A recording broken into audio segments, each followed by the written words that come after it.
He's already still working. Alright, good. Are we recording? Alright, y'all, look, man. Today's class is gonna be about double wides and what they do and the purpose they serve and what the problems they cause. So if you go into a bathroom, and a lot of bathrooms say Dollar Trees, Dollar Generals, they only got the 2 bathrooms, they just have 2 toilets and a lavatory, they don't have urinals, stuff like that. It's just a toilet and a lavatory. So when you pull a toilet and it's back to back, the toilets will be back to back. So one bathroom will be here, one bathroom will be here. So when you pull a toilet and you cable through the toilet to the flange, bruh, that's gonna bring you down through and it comes up and it goes straight across. It's always gonna go straight across. It never drops down. It never makes the drop down, or it'll go up. You see what I'm saying? And you can't clear your. And I put up the argument this morning with the owner that you can use a drop head on a small cable and clear it. And you can't. You probably could if you worked at it hard enough and long enough. You probably could get to make the bend, but what generally happens is when you run your cable and you come through and a drop head is designed to drop, the head's supposed to just drop, it just dangles down. So when you run it through and then you get to a certain point in here, it's supposed to drop down, but it's not, it's gonna go straight through, because once you get stopped, you're gonna run your cable, and once you run your cable, it's gonna run you back through this side. It happens every time. And then what happens is you'll come up through the trap with a toilet and you'll bust the toilet on the other side of the wall. Because your cable will run right up the trap, right up the bottom through the flange, right up, try to go through the trap of the toilet and bust it. I've done it 1,000 times. So it's not set up on the other side. Yeah, it happens every time.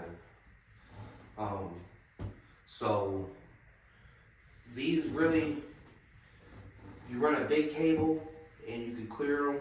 But even then, making it down that drop is challenging. And I don't like these. I don't like dealing with these scenarios. When these are in the wall, it makes your job 10 times harder. And I believe we could cut them out and replace them. You know. But this is a double wide. And I just wanted to go over that because if you get in a situation where you do have toilets back to back and you cable and you're getting stuck, you know what I mean, you keep getting stuck, 9 times out of 10 you're probably going up to the other toilet. So you need to go in there and check because you probably broke it at that point. So the better alternative, would you just do 2 separate wides? Do like one down here and then one up here?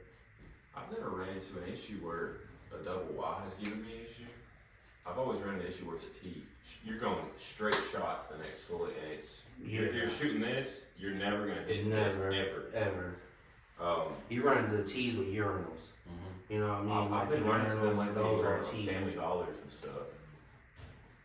And you will, like Family Dollars, everything, Dollar Tree, Dollar General. That's how they plumb them.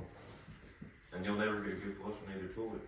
So what do we usually end up doing to resolve that issue when we run into it? I mean, yeah, find another way. You know what I mean? And that So can be really hard on buildings because it just might not go your way. You might not be able to find a clean out, or if you do find a clean out, it's welded pretty much to the ground. or find another way to get into the line. Yeah. You see what I'm saying? Try to go. I mean, look at every single scenario outside building clean outs, in the store, down the aisles.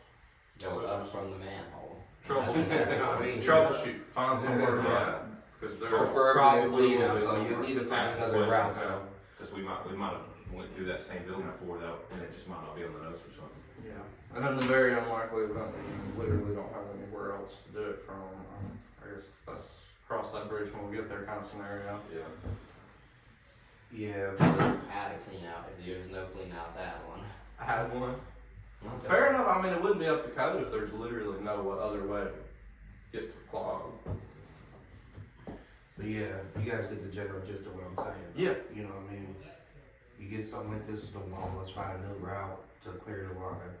Any other way to get into the line is fine, you know what I'm saying? Right. Clean out, you can pull a, drinking fountain, you know what I'm saying, and get into the line from the drinking fountain. You could pull a sink, you see what I'm saying, and get into the line from a sink, so there's several other ways to get in the line without going through the flange of the toilet, you see what I'm saying? So. Or sometimes if you've got your camera, you can tie a string on the end and make it do that bend sometimes. Yeah, we've been through that as well. We have With a the cameras. whole With the scenario. string with the camera. So, It worked too. we'll just keep that in mind, you know what I mean? If we do run across this scenario, we'll just try to find a different route before we make further damage to the other bathroom, the other stall. You see what I'm saying? Absolutely. And then it cuts down on everybody, you know what I mean?